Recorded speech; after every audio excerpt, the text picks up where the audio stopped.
हमने चूल्हे पे ही एक जाली रखी है, उसके ऊपर कोयले रख दिए हैं ताकि कोयले जलने शुरू हो गए। और कोयलों के साथ ही इसके साथ ही हम इस पे ही मैंने दूसरी जाली रख दी है ताकि अंगारों के साथ वो तिक्के लगे नहीं। और तिक्के जो है वो जाली के अंदर रखूँगा। ये जो आप मेरा चूल्हा काला देख रहे हैं, ये काला गंदा नहीं है, बल्कि इसी के ऊपर मैं तिक्के बनाता हूँ, इसी के ऊपर मैं सीखे वगैरह भूनता हूँ, इसी के ऊपर है ना पूरी मुर्गी भूनता हूँ, इसीलिए काली हुई है। आप इस तरह इसको भून सकते हैं।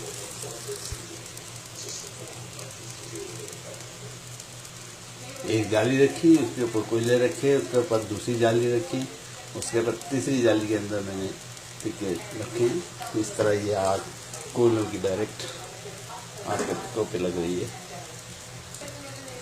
अल्हम्दुलिल्लाह।